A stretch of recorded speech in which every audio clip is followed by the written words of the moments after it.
Tiffany. And I'm Ricardo. And we are the host of the ATL Rant. ATL Rant. Hey, ATL Rant. Hey. So the ATL Rant is two besties who have come together to dish on various hot topics, random ratchetness, and a little bit of Atlanta news. Yeah, so definitely check us out. Like, subscribe, and follow us on... Yes, you can follow us on Facebook, Instagram, YouTube, and we're new to the podcast world on Spotify. So make sure you check us out. ATL Rant.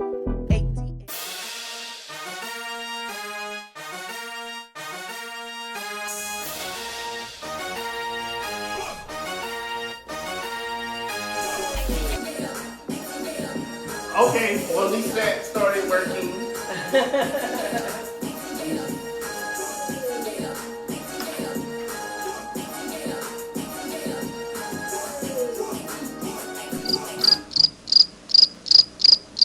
Hello everyone. Hello. Welcome to ATL Rant. Okay, so basically ATL Rant is where we cover the latest topic, news, random ratchetness. Right here on Facebook, YouTube, all streaming platforms. So make sure you like, subscribe, and like. Well, I am going to be your host today, Ricardo. And our special guest today is going to be Marla Stewart from Velvet Lip and Sex Down South. And today's ATL Rant is going to be all about sex. Woo! Okay, so you want to start by introducing yourself to everyone? Sure. So, hey everybody, I am Marla Renee Stewart. I am the owner of Velvet Lips, a sexuality education company here in Atlanta and also in South Florida. And I teach sexuality workshops ranging from, how to give great head to how to better communicate to helping you to build up your sexual confidence. So I specialize in seduction, communication, sex skills, and like I said, building people's sexual confidence. In addition to that, I'm also the co-founder of Sex Down South. That's here in Atlanta. We're going on our 6th year in September. It is a 3-day conference, sex and sexuality conference, where it's all day. We talk about sex, we learn about sex, and then the evening we, have fun and we party at night. So those are the two big things that I do, and I'm really excited to be here with you, Ricardo. And if anybody has any questions, I know we're live, so if there's anybody has any questions, feel free to go ahead and shoot them at me. So yeah. Definitely. So did you tell them where they can find you at? Well, you can find me, you can go to my website, velvetlipssexed.com. You can also go to sexdownsouth.com for the conference. Right now, our tickets are deeply discounted just because we haven't released our presenters yet. We usually have around 50 to 80 presenters and a few sex celebs. So our staples are going to be there, like Tristan Taramino, Dr. Jess O'Reilly, other really, Afrosexology, other really great sex educators and sexuality folks. So super excited about that. velvetlipssexed.com, sexdownsouth.com. And if you have seen this or you are on Instagram or Facebook, you can go to Velvet Lips Sex Ed. Sex is without the E. Or on Instagram, we are SDS Con, but on Facebook and Twitter, we are Sex Down South ATL. Yeah, so when is the conference again? The conference is September 10th through the 12th this year, so it's Thursday through Saturday. And we also have pre-cons available, so if you're a sex therapist or a counselor or somebody who needs CEUs, we can provide those for you. We have a people of color centered sexual attitude reassessment that is done, that is given by Bianca and Goody. And so they will be able to give you 10 CEUs if you're ready to come out and learn and do some things with us. So yeah. Yes. We have a dungeon. Oh my, dungeon. We have like the Big Bang, the Little Bang, which is our like night parties, a mix and mingle where you can mix and mingle with the sex celebs. So yeah, you have a good time. Yeah, so if you're interested, definitely look up and definitely get you all tickets. So I guess we're gonna go ahead and move right on in. Yes, Tiffany, which you usually be actually hosting with me, is actually have death in the family. So she wasn't able to be here because she's out of town. But hopefully later on we can get her on live and, chat with us. But yeah, so I guess we're gonna go right on in. We always start with would you rather. Okay. So, would you rather date someone you trust but have no sexual chemistry with? Or date someone you have sexual chemistry with but don't trust them? So I personally would rather date someone I trust but have no sexual chemistry with. And that might be because I'm a very hopeful person and that I can teach them some things. Okay. So chemistry can be created. It doesn't necessarily have to be there on the dot, but I can teach you some things. So if it comes down to that, if it comes down to me having to teach you some things, I would rather be with somebody that I could trust and teach so we can develop sexual chemistry. That Okay. makes sense. What about you? Well, yeah, I totally understand, but y'all know I'm a saint. I'm gonna just throw that out there. But I just got to have someone that I can have a sexual chemistry with.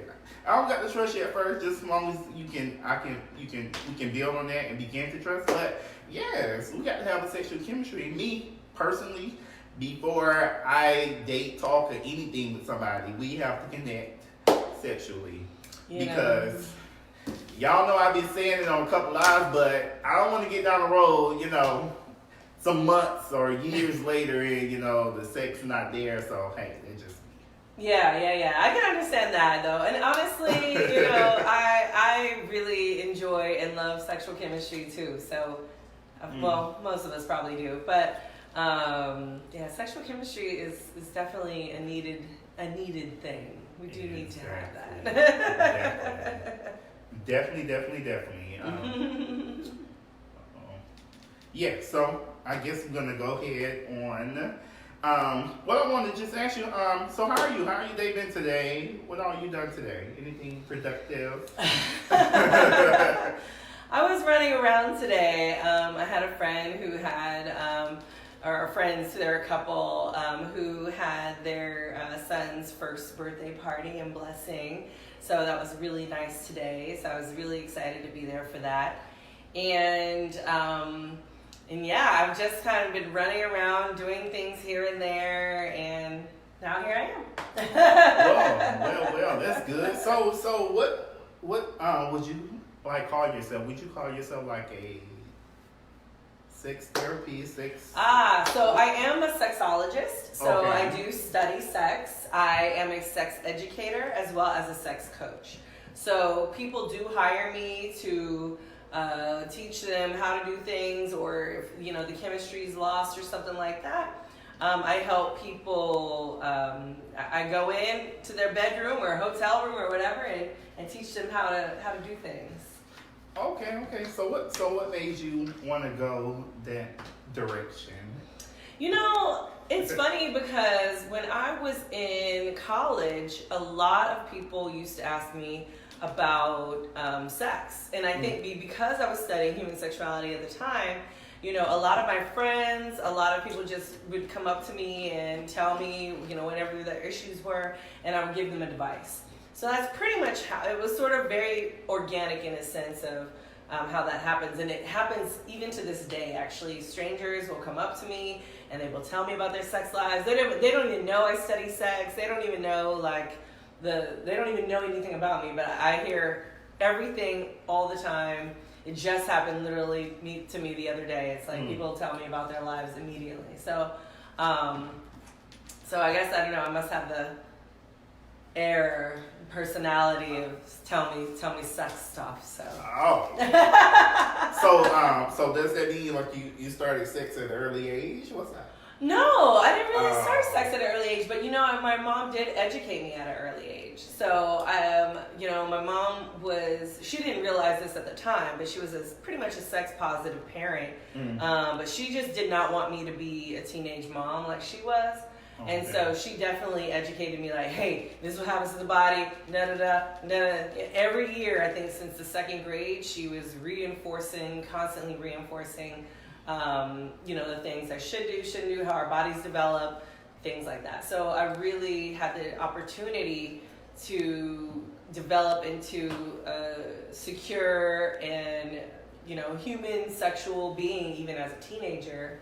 My mom told me when I was 16, my mom was like, when you're, grown enough to buy condoms, then you're grown enough to have sex, Yes. And so for me, that was like, okay, all right. So I understood that concept. And then when I had the boyfriend, I, went into the store, bought the condoms, and, we had sex. And so it was very much like a very responsible decision making. Mm-hmm. I think my mother helped me to develop a really responsible sexual life. So, yeah. Okay, well that's good. Well, I'm glad your mom told you that, about the condom situation. Because my mom told me, baby, if you're old enough to buy a condom, you're old enough to move out on your own. So, hey, it is what it is. So, and it's so interesting too. Like thinking about, I came from the West Coast. This is from California, mind you. Okay, so my mom, even though I was born in East St. Louis, like my mom took me when I was 1 to California. So I grew up there, and it's a very different environment than being in the South. So you have to understand sort of the geographical context of that, and what that, what the implications mean. Why some people are more conservative than others, and the areas. So, my mom has been pretty supportive my whole entire life. Like, she runs my registration desk at Sex Down South. So, you can't ask for better than that. Mm-hmm. Yes. So, you got any siblings? I do. I have one brother who is in Washington, and another little brother who is also in California with my parents. So Okay, doesn't good. live with them, but he's out there with them. Yeah, so I guess that will go good, with the next conversation that we're about to have. So we're going to play this game. Basically, the game is called Game Ratchets, First Impressions. So, the first question in the game is going to be, who is most likely to go to a sex party or sex club? You or your siblings? What's that? Well, definitely me. Definitely me. I have been to sex clubs, sex parties. I've been to all the things. So my siblings are very, they're very different than I am. We are all very different. So I'm the sex person in my family.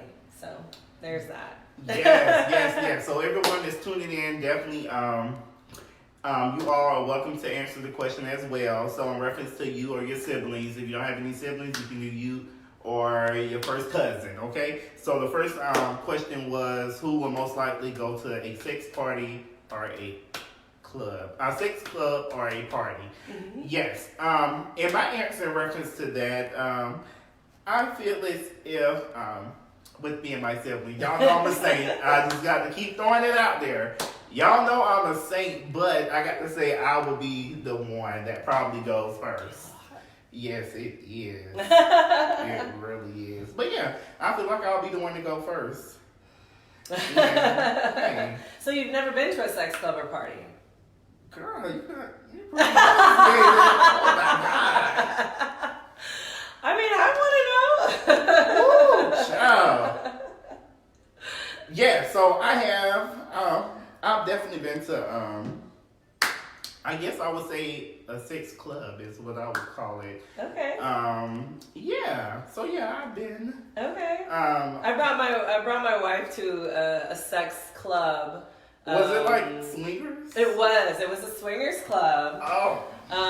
For the first time in November, and she had a pretty good time. She a lot of people think that it's like, oh, so wild, and people are doing all the things, but people are really calm. So yeah, we had a good time. Well, that's good. So y'all, that means y'all intervened. I'm just curious. Well, we were there actually because it was a friend. She had a friend who was celebrating her 40th birthday, and so she wanted to go to the club. And so the friend actually didn't bring anything to change into. My wife did bring a robe, but she ended up just staying sort of on the outside. I ended up, changing, getting naked, and going to the back and hanging out. So I had, I was going to have a good time regardless. So, yeah. Okay. So one of the Facebook viewers said they love your voice. Aw, thank Hello, you. Sid, April, and everyone else is tuning in. Hello. But yes, me, that was before my delivered days. But hey, it is what it is. So the second question is, who is most likely to buy a weird sex toy or use it on somebody? Gosh, what's so funny is like everything that I do, a lot of people think that I work with sex toys, and I actually don't. I don't promote them on my site. I don't, when people mention sex toys, I'm usually like, I'm not a sex toy expert. I usually refer out, right? I'm like, oh, you need to talk to somebody else because I can't help you with sex toys. I'm just not as affluent in sex toy language and all of that stuff. But yeah, I'm always open to trying new things and whatnot, and I'm always open if any sex toy companies want to contact me and want me to review their product. I would totally be about it. But at this point in my life, I'm all about the body. And helping people psychologically and sexually. So, and yes, sex toys do help. They do not hurt. And in our book, so I co-wrote a book with Dr. Jess O'Reilly called The Ultimate Guide to Seduction and Foreplay, and that's coming out in April. And we do talk about some sex toys. So Dr. Jess has that on lock. Like, if you want a good sex toy, she's got some recommendations on that. But I don't know, weird sex toys. Are sex toys even weird? I feel like they're all sex toys. Like, what does it mean to be a weird sex toy? It could be weird to some people. Yeah. I guess I'm gonna answer the question first. So the question was, everyone who's watching, you can definitely answer it as well.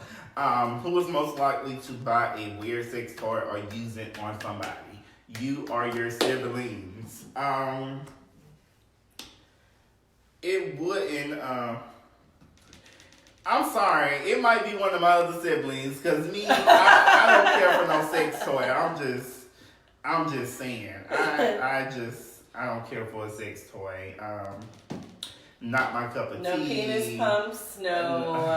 none of that. No penis ring or none of that. It's just not for me, Mm-hmm. I've had somebody that wanted me to play with a sex toy with them, but, I wasn't really... More versed in it very well. Intrigued, okay. At all. Like, no, I just don't care for it. But I feel like you should be, like, selling some sex toys and stuff or demonstrating and stuff. I probably should. Like I said, if any companies want to contact me about it, but I'm thinking about it. I do promote, like in my private coaching business, I do, promote like some things that I think will help couples, which I know would be helpful. But as far as like, various sex toys, I just bought a vibrator like last year. So I really don't feel proficient enough to be like, I know what this thing does, right? Because usually vibrators are like too harsh for me. They're like too much stimulation. So, I'm easing my way on it. Easing down the road with the sex toys. Okay. Yeah, but sex toys is a no-go for me. But anyway, so we're gonna move on to the next question. So the next question is, who is most likely to get busted at work for looking at porn? Ooh, child, at work looking at porn. Oh my. That would be me. I'm my own boss, so I can't really get busted at work for looking at porn. And in good quality porn is porn you're gonna have to pay for. So there's that. So, Right. do you have like a 9 to 5, or what's your thing? Yes, I have a 9 to 5, but I work from home. Okay. I work from home, and that's So you the use a work computer and you have a separate computer? I made a work computer. Okay. Yes, and a separate computer. I mean, a personal computer. But yeah, I don't have to worry about that. But me, I don't know if it would be. I'm just gonna have to go with neither. I don't think me nor any of my siblings will be at work watching porn. But a couple of years from now, it might would have been me. But hey, that's neither here nor there. I would say both of my brothers would probably get busted at work for looking at porn, if you know, if that was a thing. I don't know. Yeah, I don't know. I would say them more so than me. Okay, so if you're just not tuning in, right now we're just playing a game. It's basically your first impressions in reference to you or your siblings. So the next question that we're gonna move on to is, who is most likely to have sex at work? You don't have sex at work. Don't lie. I don't. Oh, you don't have sex at work before. No, because it's work. Girl, she lying, y'all. She lying. How many of y'all that's tuning in watching us that don't have sex at work? I know some of y'all don't have sex at work. Don't get on here lying now. Gosh, I've been very tempted. But for the most part, everything I do is very instructional. So like having sex is like a very, intimate experience, and it's like who I want to have sex with. So if I'm teaching, most likely, someone I want to have sex with isn't going to be part of that, crowd generally. Yes. So no, it wouldn't be me. Hey, one of my brothers though. Lacey. So one of your brothers. Okay, me and my siblings.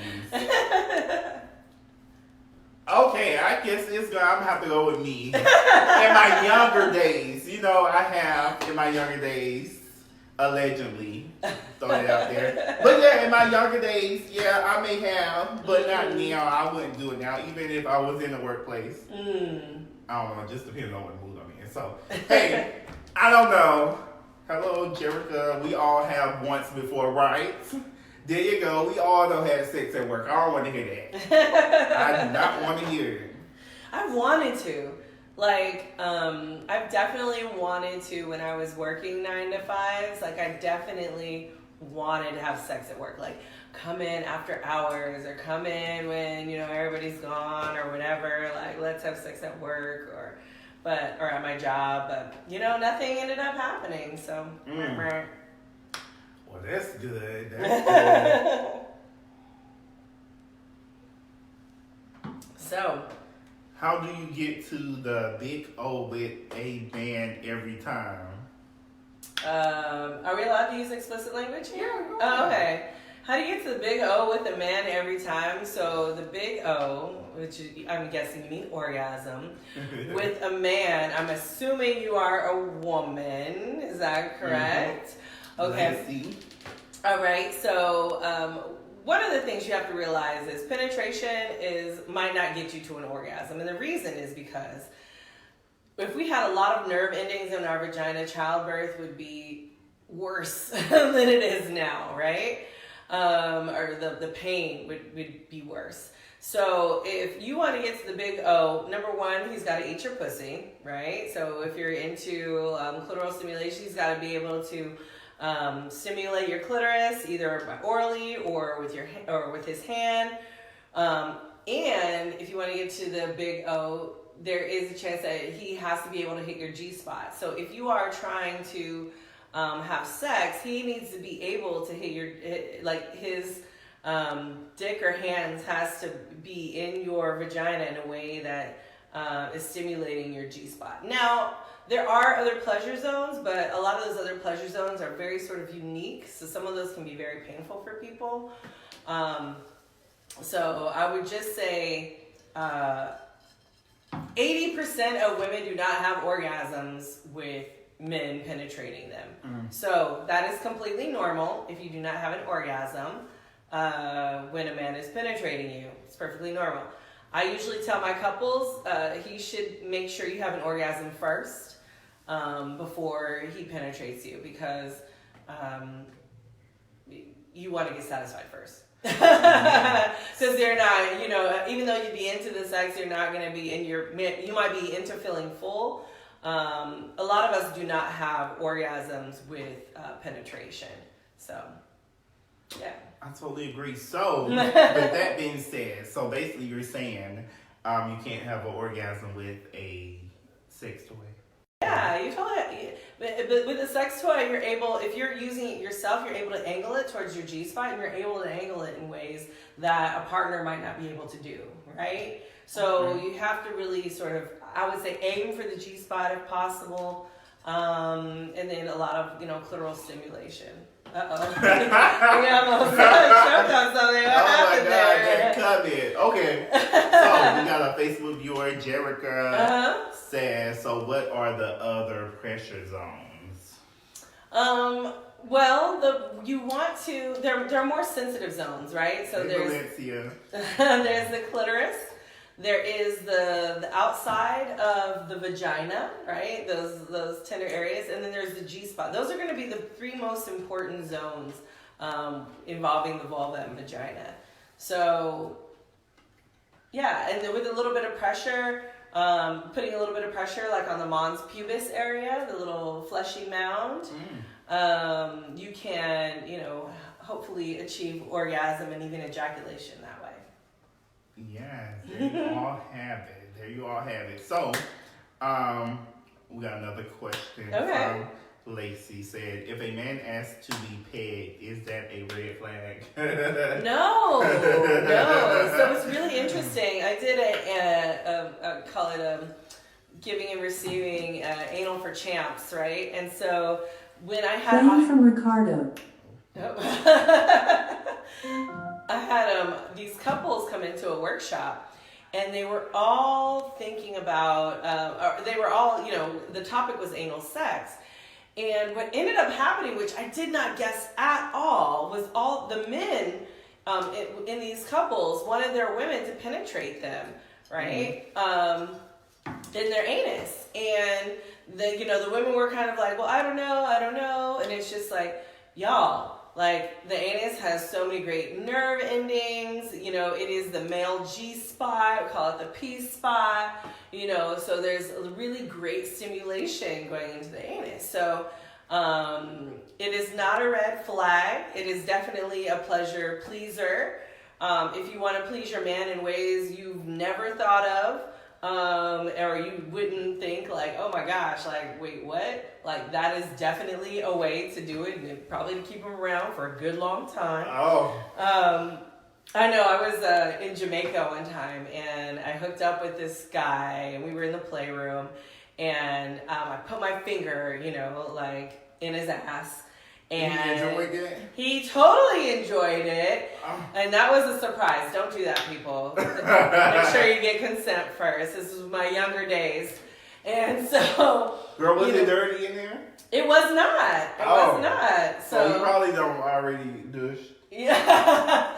Well, I mean, first of all, that's a whole thing, right? So you don't necessarily have to douche because if your anus is already cleaned, right? So if you can make sure it's clean, if you're sticking your fingers in there every once in a while and getting it clean, you should be fine, right? Because the anus is a sphincter, everything else gets sucked back up, right?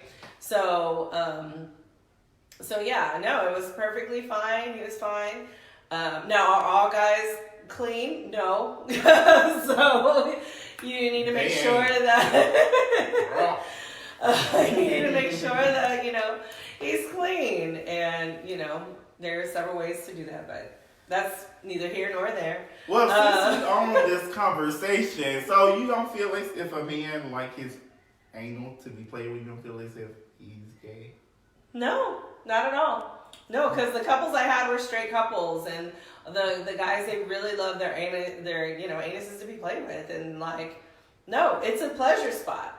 It is a pleasure spot, so it's more access to pleasure. It's like, do you want more access to pleasure or not? Like, if you don't, then what else is there? So, everyone that's tuning in, watching right now, if you're on this live, definitely share this live.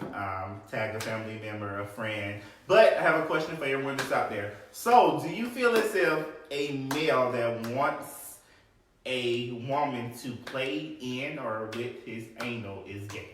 Y'all let us know. Comment below. Y'all let me know. I'm going to go on the answer. I feel as if a man wants his anal played with, I just feel like he's gay. I'm just No. My gay radar going to go off. Immediately. Like, something going on. No, not at all. Not at all. Not at all.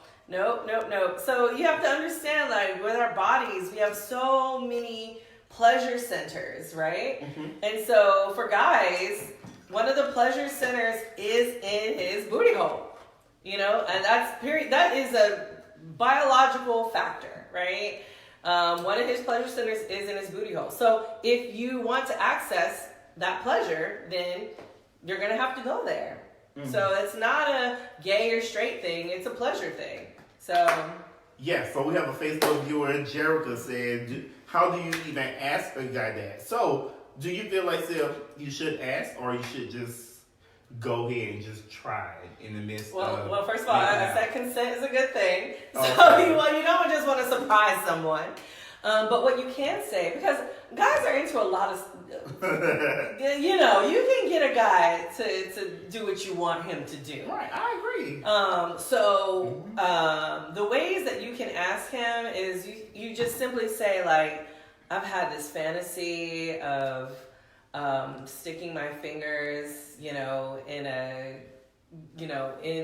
guy's anus, saying something like that. Or you even say, even if you haven't done it before, you could be like, I've stuck my fingers in this guy's anus, and it was really exciting, pleasureful, and he ejaculated, and it just brought so much joy to me, and I would really love if I could do that to you, And usually guys are pretty much in. Guys are usually like in. Some of them might be like no, or if they're super, honestly, if they're super like, that's gay, you probably don't want to be with them anyway. You know what I'm saying? Right. So I tell people that all the time. A male that's confident in themselves, they're not going to be intimidated by being around a gay male. That's right. So yeah, I totally agree. But so.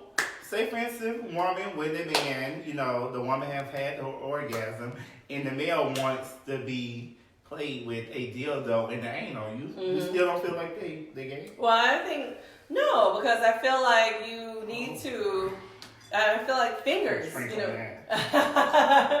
fingers are first.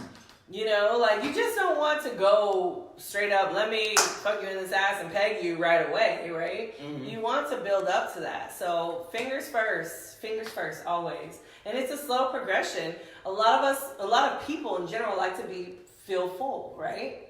So like to be filled up. So that is just one of the ways to be filled up, So whether it's with fingers, whether it's with dildos, whatever the case may be, it can be an enjoyable experience for you both. There y'all Especially if you're into power and power play and power exchange. So everyone that's watching right now, for a woman and a man wants them to be played in the anal with a dildo, do y'all think they're gay? I think they're gay. She said no. So hey, that's it. Who's the sexpert here, though? Right. Okay.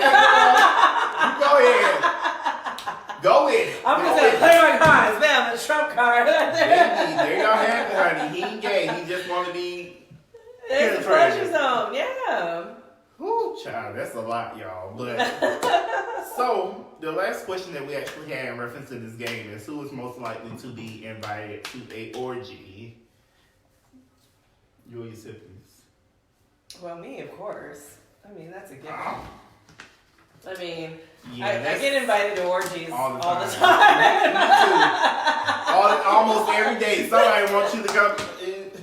I am a saint, allegedly. But, yes, I am a saint. Okay. But that's funny. Yes. Oh my gosh. Okay, so I guess I want to just take the moment to say, rest in peace to Kobe and his daughter, and also the 7 other people who was actually was in a crash with them. You know, it's always I guess a bad experience hearing news like that.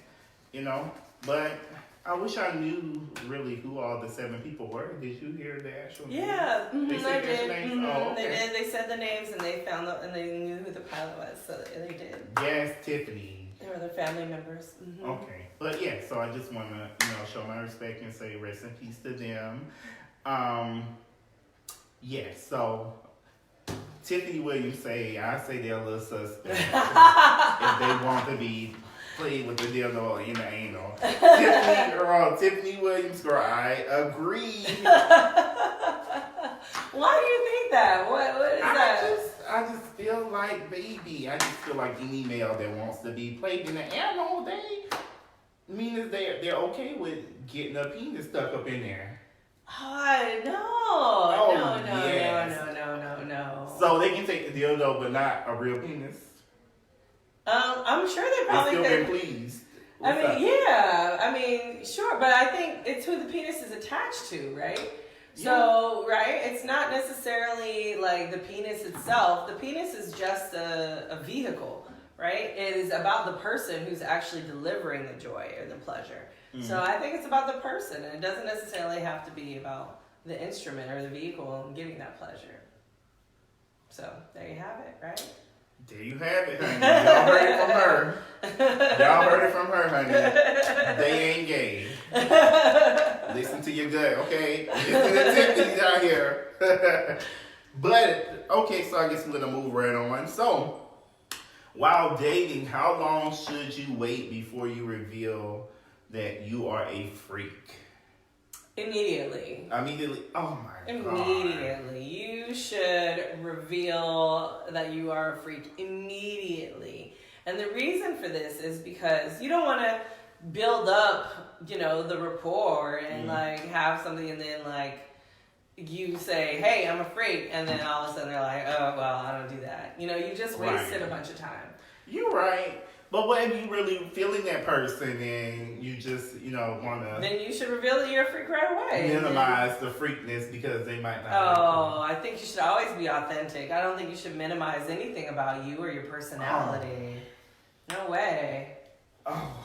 Well, I've had some situations, that allegedly, because y'all know I'm a saint. I'm just going to throw it out there. I want to let y'all know I am a saint. But, when, I reveal that I'm a freak to some people... Sometimes it's a turn off, or sometimes people like, oh, I don't see you as being that type of person, and so on, so on. And some people just like, oh, I don't want to have no parts, yada, yada, yada. So, and I've always met some people that are more freakier than me, and I'm just like, I'm good. So I just feel like it's kind of 50-50. You should. If you think you're, like you said at the beginning, right? If your sexual chemistry isn't matching, then we got to go our separate ways. Right. So, I think you should reveal if you're a freak right away. Definitely.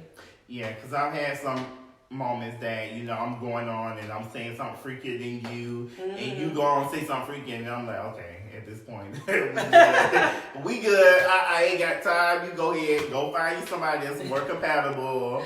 But yeah, there was a rule that I had. So okay. I went I would have rules for myself, right? So 1 year I was like, if they don't eat my pussy on the first date, then we probably can't date. And it progressed to if they don't eat my ass on the first date, we probably can't date, right? Because I want someone who's going to be able to sort of go all in, right? Do all the things, you know? So I think you should always be authentically, straight off the cuffs. Because either somebody's going to be into it or they're not, So... You're right. I totally agree. But I agree with the statement, but... I'm just going to have to disagree, girl. I just got to disagree. Disagree? What do you mean? How is that? Because I just feel like in so many situations that I have had, I personally feel as if I'm not, Facebook viewer just said, she said, Tiffany Williams said, slowly reveal the stuff. I totally agree. I feel as if I'm not, I want to vibe with the person, sneak a little here and there every now and then, but don't just go full force in, because I feel like if it's somebody that I really like, I just want to, I just want to go with the flow, but I don't want to just give everything up at first, because they might not like it. I mean, there's a way to be mysterious, but also be authentic, right? So I think there's a way of revealing that you're a freak without maybe saying all the things, right? So you could say, I just bought this flogger or whatever, or I just, my friend had a, birthday spanking contest or whatever it is, like to sort of reveal, your freakiness. So there's, you can do that I could see that. So do you feel like on the first date you need to let them know off? I like this, I'm a freak, and yada yada. You feel like on the first date you need to go on and just push it out there to see if they'll be the person for you? Let's see here. On the first date, I'm trying to think. I'm married now, so it's But like on the first date, I'm trying to think about like when I was, what I said to them. And usually, for the most part, if I was wanting somebody, usually it was around sex.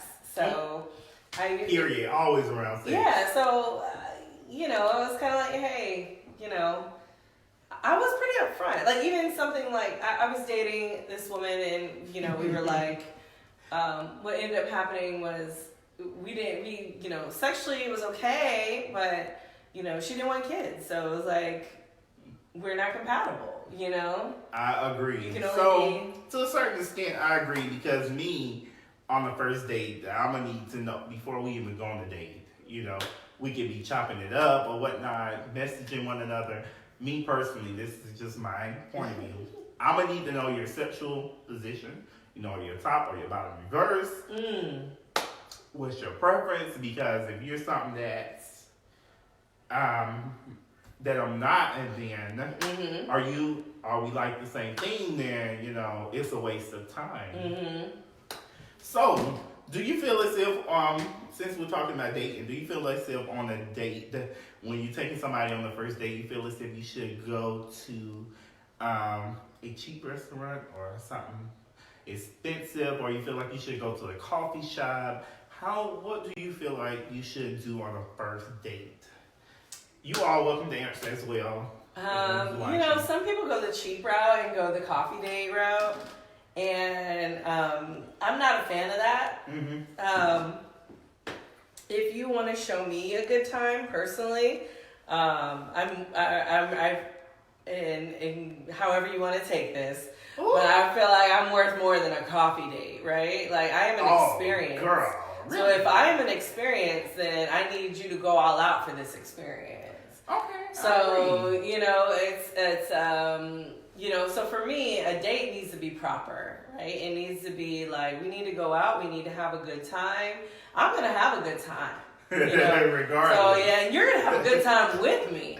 So a coffee date is not gonna do. It's not gonna do. For me. Okay. Because with my past experiences, I always took people out to nice restaurants and stuff. And then what I'm starting to do now, I'm not gonna take you out to a nice restaurant. On our first date, we might not like each other. We might not be compatible. I'm just gonna wasted my coins. I have wasted a lot of my coins in these past years, and I'm just more wiser. McDonald's. I wouldn't say a McDonald's, but if you wanna grab some food on the way to the house, then that's a cheap. Okay, let's go to McDonald's or Popeyes. But but I feel like on a actual date, I feel as if we can go to Applebee's. I can get you a 2 for $20, 2 for $29. Baby, don't get off that 2 for $25 menu, baby. Okay? If you do, it better be $15 or less. Okay? Because I know you're gonna want some liquor. Listen, you only get one glass. Okay? I be trying not to be rude, but I'm like 3 glasses. And the waiter comes, everything. So you want another drink? Yeah.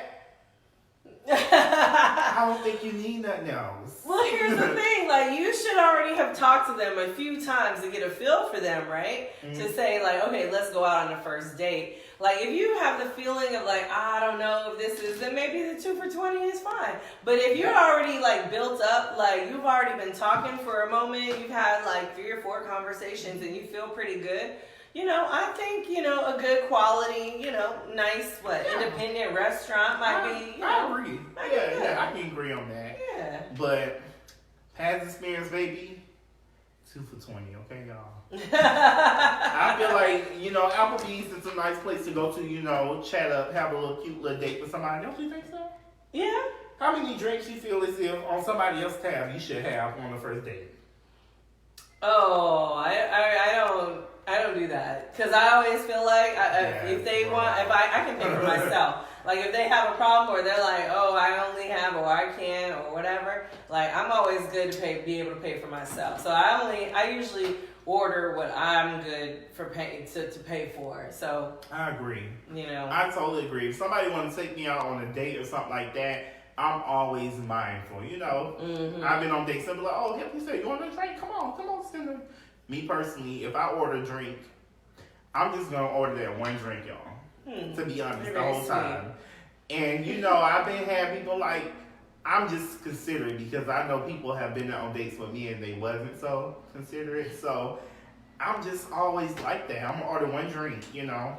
And hey, it is what it is. I tell people right off the bat, like, you know, I love to drink, so they know with me we're gonna go somewhere, and maybe it's cheap drinks after the bar, you know, or after the restaurant or something but we're gonna continue to have a good time. So, yeah. Yeah, I agree. So something else that I have done, just FYI on a date. Tell me if you feel like I was wrong. I was on a date. You know, this person I was on the date with was paying for everything. And like I say, my one drink, but you know, I wanted some more drinks. They said they were paying for everything? Yeah. Okay. Wow. So, you know, 2 drinks is cool. I personally only order the one drink, and then I'll see whatever the person I'm with, what they're drinking, and I'll go up to the bar and take my card. Like, oh, can I have 2 of mine and 2 of the person I'm with, and have it come to the table. But I already don't pay for it, so. You feel like I'm wrong for that? Because sometimes I be getting looked at sideways on dates when I do that. Well, I think if they already had agreed to pay for it, you know, I think it's a little insulting, might be, you know, because it's basically feeling like you don't think I can pay for it. That might be what somebody might say. I mean, I'm not sure. I would say, you know, if you're feeling, because some folks feel like, oh, you're paying for everything. Well, let me pay for the drinks. So, you know what? I'm going to have the drinks, you know, come out. Don't worry about the drinks. Like, I got the drinks and let you get the food or whatever. Like, I think just some transparency around that would be. So, do you feel as if me and you've been talking and chatting it up, and I ask you out on a date, does it automatically mean I'm going to pay? If you ask me out on a date, I don't make the assumption, but if you ask me out, then you should. You know, you should. Okay. It's just if I ask you out, then I should, right? Right. I wouldn't expect, you know, yeah. So should that same standard be applied when inviting friends out for dinner? I would say yes. Oh my God. I would say yeah. When my wife and I invite people out, we usually pay. Or when people invite us out, you know, they'll pay or whatever. So it's, I think whoever you invite out, I think it's. And maybe the culture is different. Like I said, I'm from California, so the culture might be a little bit different. Like, you invite out, you pay. Like, that's it. Okay. Well, yeah, I totally disagree. I just got to go. I disagree because I have gotten into issues or, debates or arguments with some of my friends that I have invited out. We'll go grab food or we might go to a bar or something. I've always had issues because they feel as if because I'm inviting them out, I have to pay. Usually, I'm always the person that's gonna automatically pay. If it's a bar, they're just the type of person. No, if it's a bar, they should pay their own way at a bar. I'm talking about like dinner, restaurant, or something. Well, one of my friends got upset because they felt as if I should have paid for them. They came out to dinner. And you invited me out for dinner, you should have paid. And my rebuttal back. Okay, well, it's 16 people at this table. I invited all 16, so I have to pay for everybody? So, no. It's just, that is always irritating. That's why if it's a 16-person thing, no. But if it's a 2-person thing, okay, 2-person, no. I got you. Yeah, that's a party. There 16 people, that's a birthday dinner or whatever. Right. Like, you can't do that. No, I would say no. I was gonna say, one person did. Yeah, one person is like, if I invite you out for dinner and I'm like, hey, I haven't seen you in a while, like, let me take care of it. Yes. Okay. Yeah, I agree with that too. Yeah. But baby, right? Never assume. Mm-hmm. Okay, so only go out if you have the money to go out. Right. If you ain't got the money to go out, baby, don't go. I tell people that all the time. That's right. I've invited people out and they came and, time for the check, they looking crazy. Back then, I used to just go ahead and cover it. Lord forgive me. But right now, if I'm out and I invited you out somewhere and you come with me and you don't have your money to pay, I'm going to leave my full amount of money on the table. And I'm going to politely get up and go to the car. You can either come on and walk to the car too, or you can pay. But now I'm not paying for nobody's food. No, I'm sorry. I'm sick of it. Nobody never volunteered to pay for mine. I ain't got time. But do you feel like that's rampant here? Is that why you have such a, Because people always take your kindness for weakness, honey. You try to be nice and, And some people can look at, you spoiled them because I'm always paying every time we go out. But maybe this particular dad just don't want to pay. So. But you can't spoil them. It's like a child. Okay, you're right. I need to stop. Either all my friends, either people that have, I don't even know, and they have came out with me and, we at the club or something, and I see, it's 5 people that was with me and they didn't have a drink. Y'all want to drink this long? Like, no. They don't want to drink, and I just feel like if me and 3 people, we got drinks and y'all don't, I just feel like, and we all outside, in a little, I just feel like there's eyes. So I just told all of them, okay, I'll buy y'all drinks. I only know one of them out the group. But we all together, so I'm like, I'll buy y'all drinks, But, that's off subject, but hey. I guess that's going to be my ATL rant for today. So, I guess the next question, a topic that we can talk about is, what are some myths you were told before you started having sex or that you believe? And you kind of already said one, though. Yeah, I really haven't had any myths because my mom was so upfront. I never had the only have sex when you get married kind of thing. I never had that sexual script given to me or anything like that. Some myths that I was told. I honestly, I don't recall having any myths. My mom was very forward. Lord forgive me. I should not be saying this. What? A myth that I was told that I believe. If you go out there and have same sex, you're gonna have AIDS. Oh wow! Oh, that's so sad. Right? That's so sad. That's so sad for you. I was like, oh, horrible. And I believed that for a long time. Yeah. For a long time, I did, but yeah, I imagine. So since Valentine's Day is coming up and things, So, what are some seductive ways to keep your love life fresh? Beyond Valentine's Day, yes. Let's see. So first of all, I talk about seduction learning styles, right? So I talk about like how people are visual, how people are auditory, how people are tactile. So we'll go over that. So I'm having a Valentine's event called My Kinky Valentine's. Oh. That's happening on Valentine's Day. So if you haven't had your Valentine's Day plans yet, please, make sure you might want to get your ticket for My Kinky Valentine. So it's 3 workshops in one. We talk about seduction. We're going to talk about some dirty talk. We're going to talk about some spanking. Oh, spanking. So we're going to do all the things and combine all those things for a really fun and like different Valentine's Day experience. Because usually people do the Valentine's Day, like go out to dinner, they do the roses, the chocolate, the movies, whatever. Like this is like next level shit. Like this is like, you want to spend your Valentine's Day with me because I'm going to have some aphrodisiacs. I'm going to have some aphrodisiac wine, some aphrodisiac food.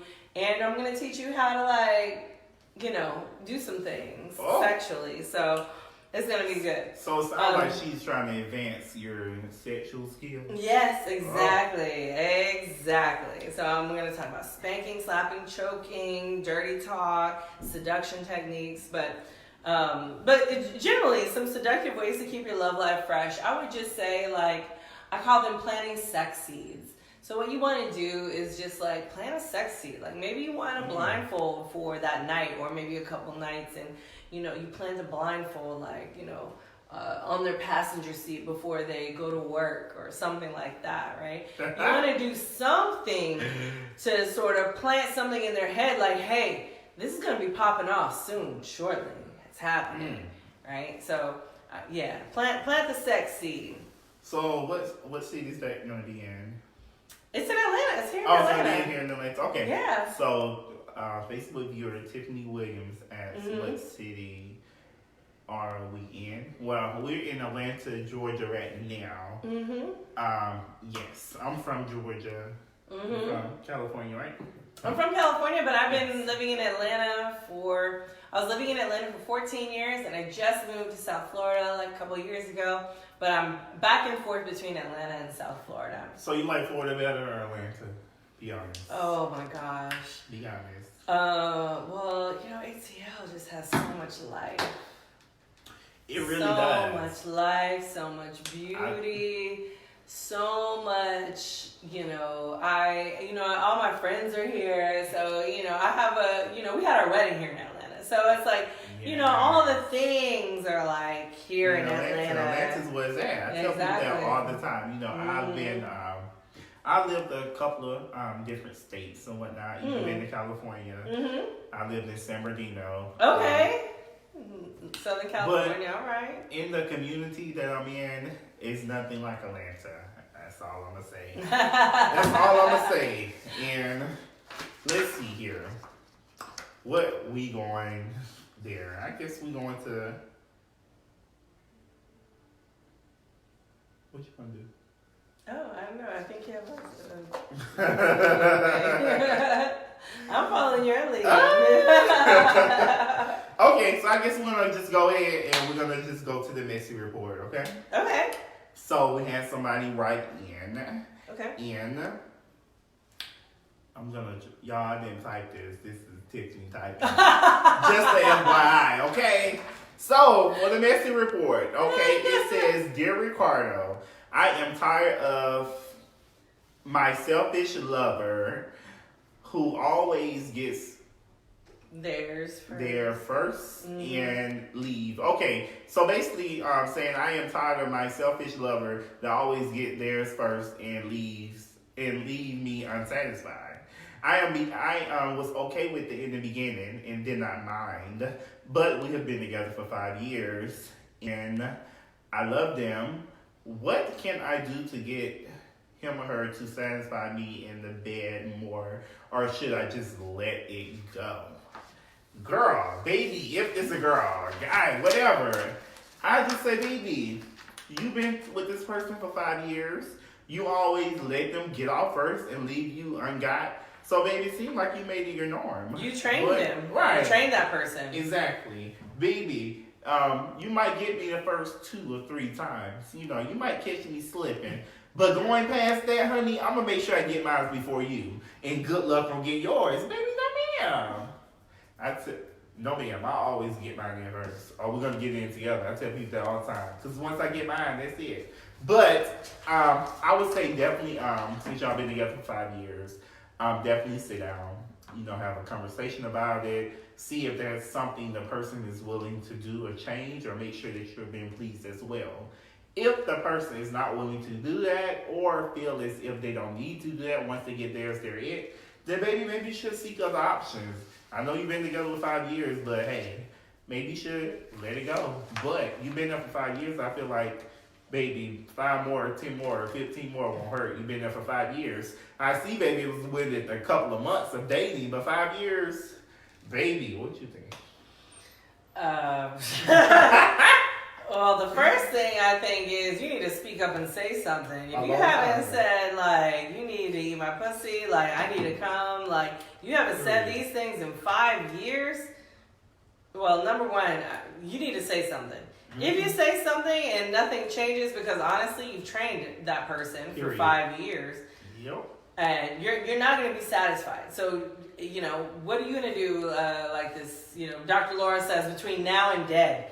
How do you want to live your life? Do you want to keep living your life like that?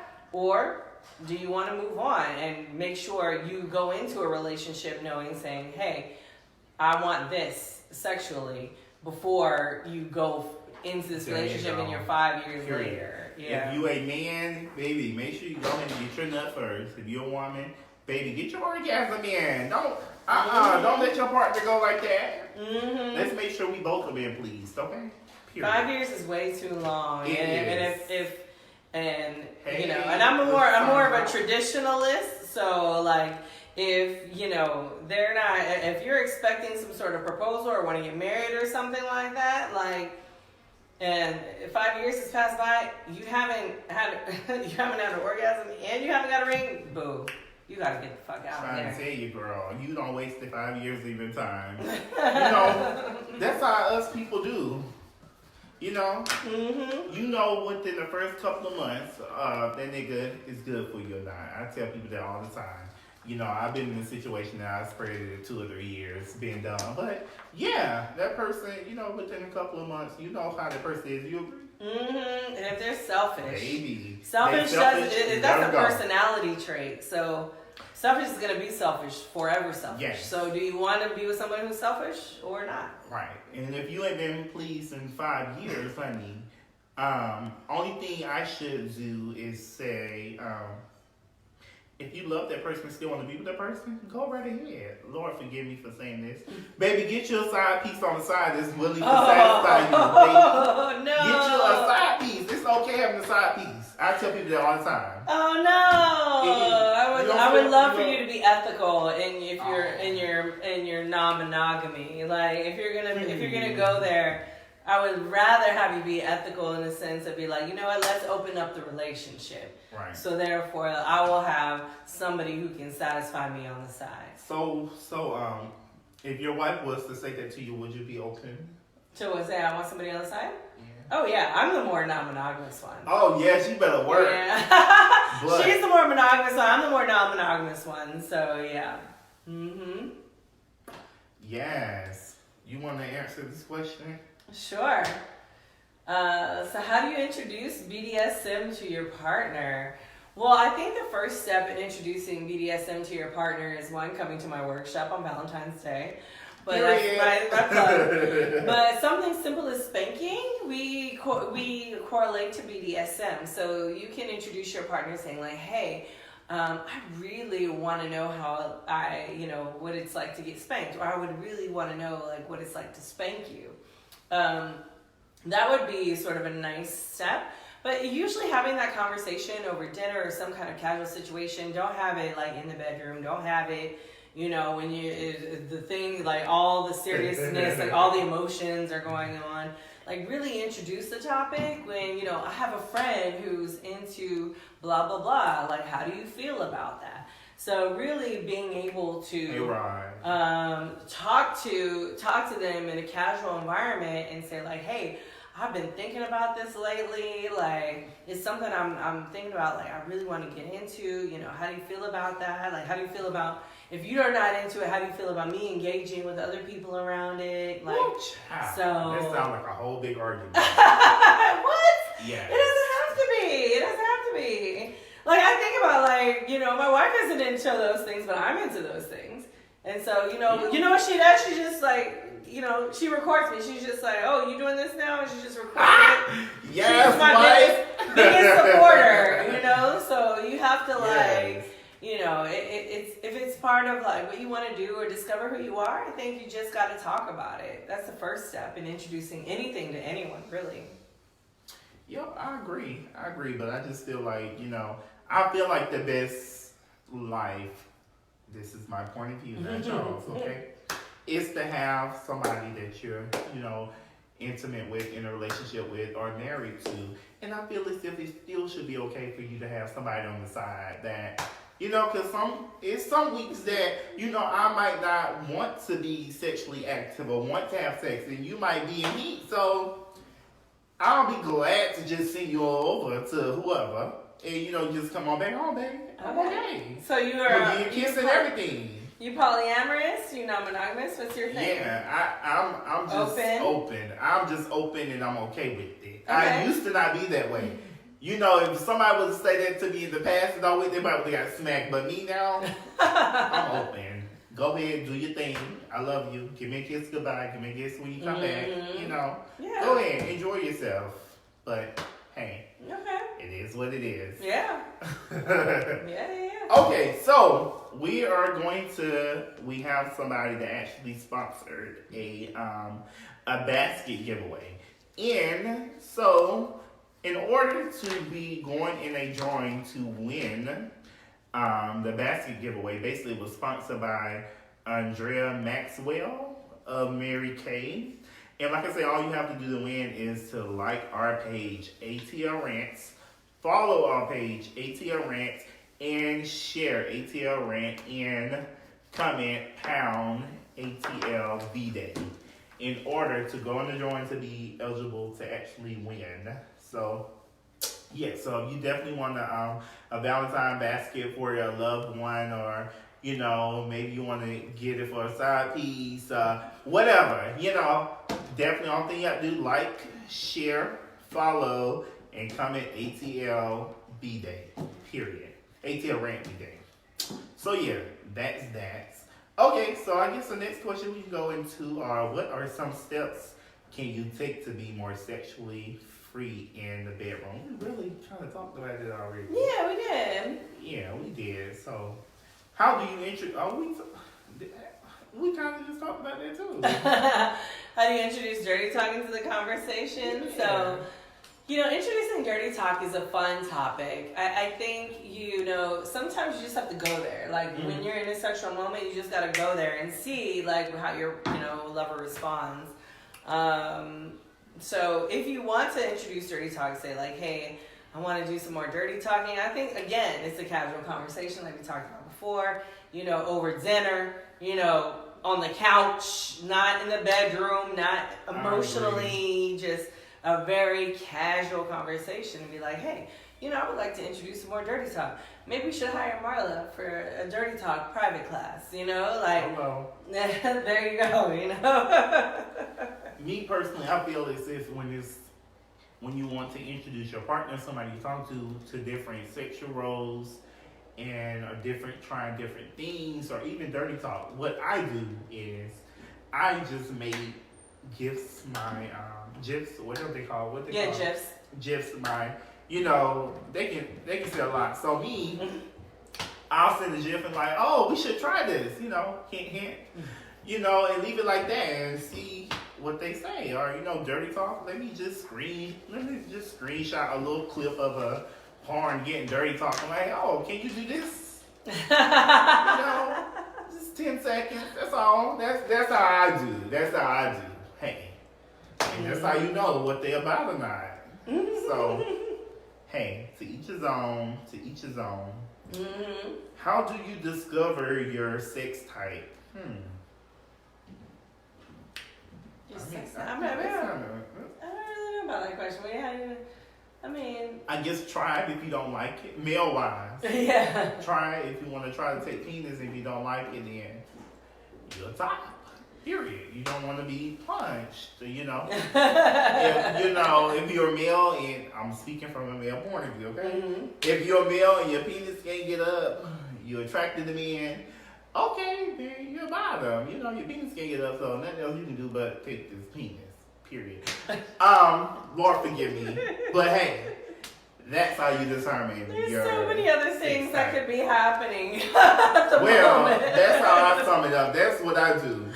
Oh my gosh, there's so many other things that could be happening in the moment. But anyway, how do you discover your sex type? So I think it's really about understanding what your desires are.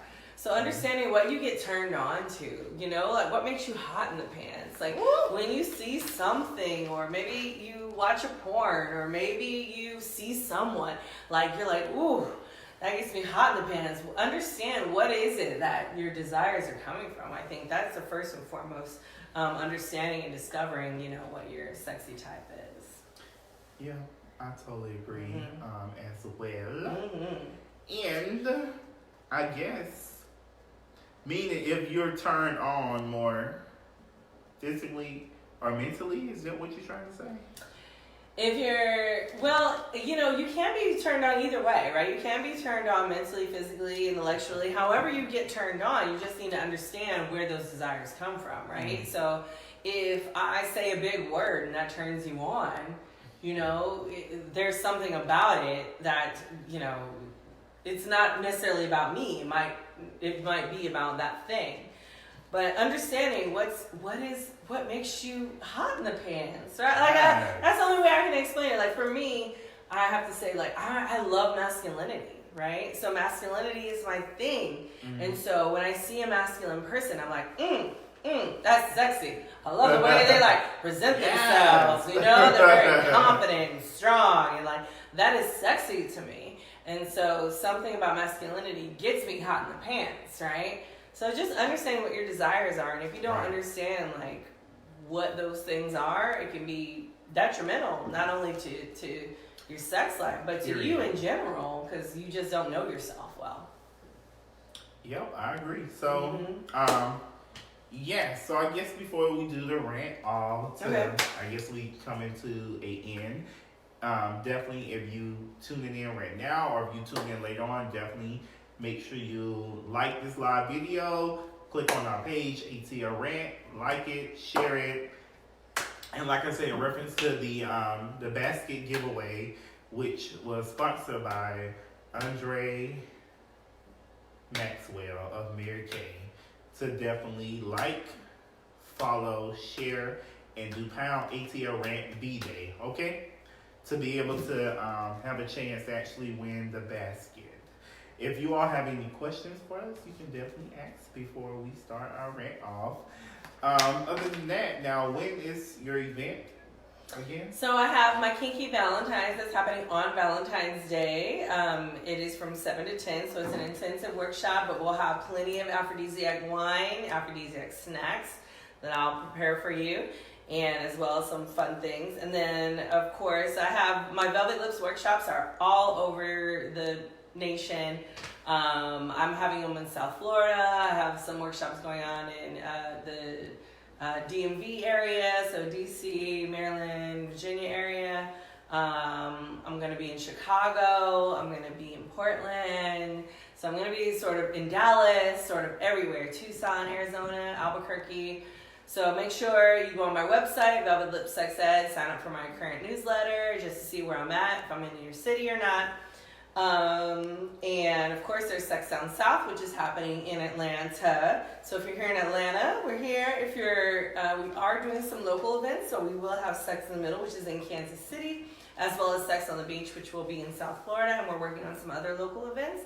But for the most part, come to Sex Down South and ATL shawty. It will be at the Sheraton downtown. It's our 6th year, like I said, all sex and sexuality conference, and we have fun and party at night. So yeah, lots of things, all the things. So there you have it. That's where you can find her at. And was that the event for Valentine's Day as well? Yes, my Kinky Valentines will be Valentine's Day. So that is happening from 7 to 10 on Valentine's Day. So get your dinner in early, come through, have the wine, the snacks, the fun. It'll go by real quick, I promise you. And then, 10 o'clock is a good enough time where you can either go out or, take it to the bedroom, wherever y'all want to take it. So I guess you are going to be showing people how to, spank and choke and make it sexual. Oh, yes. I'm going to teach you seduction. I'm going to teach you dirty talk. I'm going to teach you how to spank, slap, choke.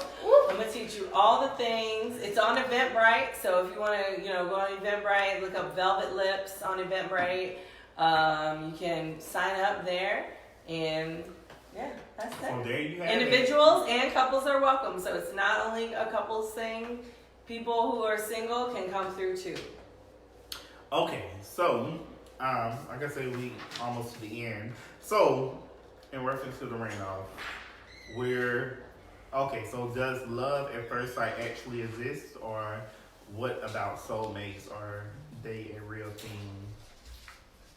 Is this for me or for you? I'm just going to do it that we're both just going to give our opinion. Okay. And All right. boom, that's how we're going to do it. Okay. All right. So I guess what? You want to start with? So does love at first sight actually exist? Do you believe love at first sight actually exists? So, yeah, why not? I think love at first sight can exist for anybody. Are soulmates a real thing? Yes, I think soulmates are a real thing. I think, twin souls are a thing. I'm a very spiritual person when it comes to sex and sexuality as well. So I believe in all of those things. So, when I saw my wife for the first time, there was something about her that sparked me. Would I say it's love at first sight? I'm not sure. When I say we're soulmates, definitely. But I had like a little, I tell people I had a little guardian angel on my shoulder sort of telling me what I need to do and what I need to say. So I definitely believe in those things. But yeah, I think those things can definitely exist. There's no reason why it shouldn't. Okay, well, I'm going to start with, what about soulmates? Are they a real thing? I do feel like soulmates, they are a real thing. I definitely do. But when it comes to does love at first sight actually exist? Lord forgive me.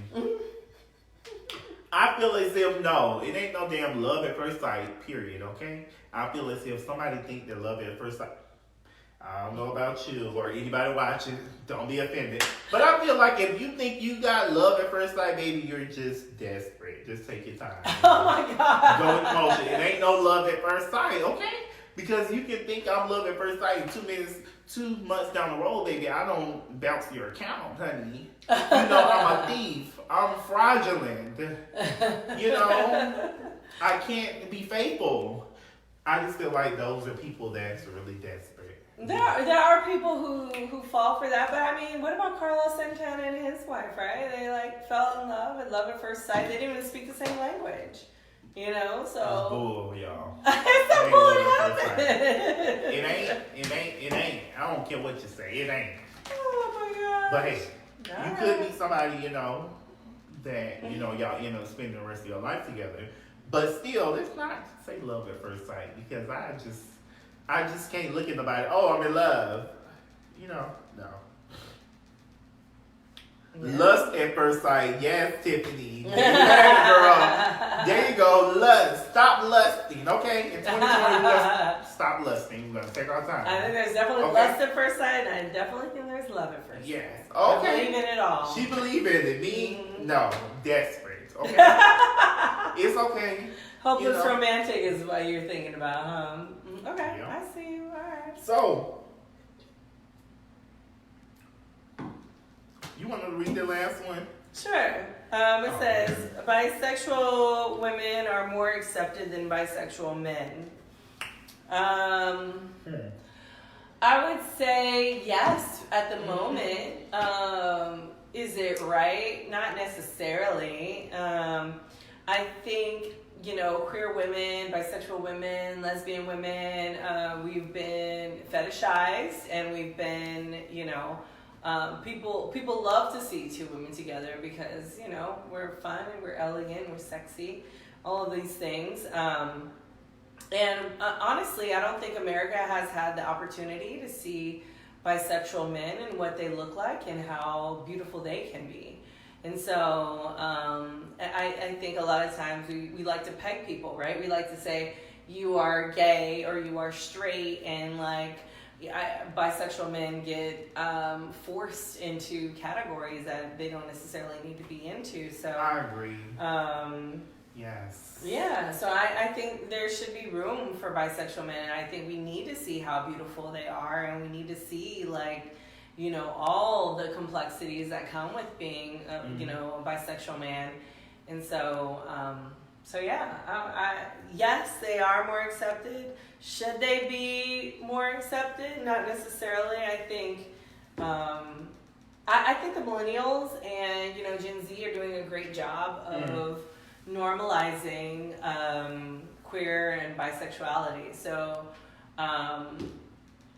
So yeah, I think we're on the way there. We're not there quite yet, but I think we are on the way there. So yeah, I totally agree as well. I feel like bisexual women are more accepted 100% than the bisexual men. Mm-hmm. And simple is most men is okay with their woman being with another woman, or they all come in the bedroom together, Mm-hmm. But when it comes to women and they find out that they men like men, baby, they ain't having it. Most of them. There are some out there that There's some we'll definitely go there and tangle, Mm-hmm. but most of them it's a no. It's a no. They feel like there's nothing I can do for you. I only got a penis. Baby, scrap on the dildo. Please still there. Period. Mm-hmm. Yes. So, like I say, thank you everyone for definitely tuning in to the ATL Rant. Thank you for actually coming to be our guest today. Thank you. We will be back next Saturday at 8 p.m. So everyone definitely tune in. I guess we're just going to end this live with the righteousness rant. So what love quote or anything you wanna end the live with? What's that? Well, I have lots of quotes, but the one quote that I love, because it really encompasses all of me, and it's a super corny ass quote, but it is everybody love everybody. Period. Flint Tropics. I don't know if you're familiar with that movie, Will Ferrell, and God, I can't even remember the damn movie. But everybody love everybody is, it was the thing. And I'm just a person that I'm full of love.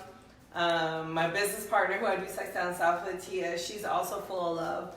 And we really just sort of embrace people with a lot of love. So love is just like my number one go-to, my thing. And I just want more of us to be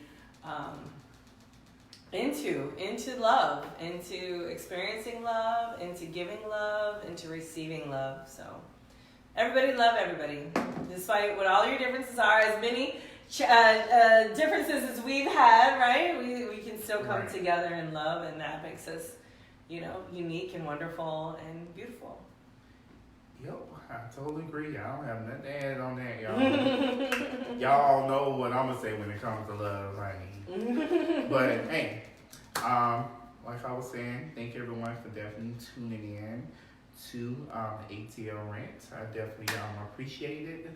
Like I say, definitely like this live video, share this live video. If it's your first time watching, definitely go to our page, ATL Rant, and like and follow. Anything else you want to say?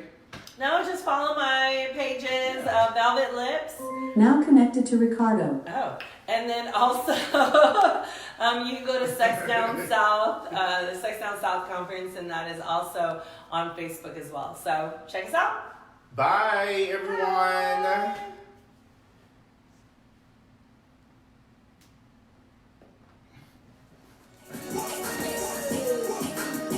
I see what Tiffany be talking about with production. Thank you for tuning in to the ATL Rant. Make sure you like, subscribe, and follow the ATL Rant. ATL,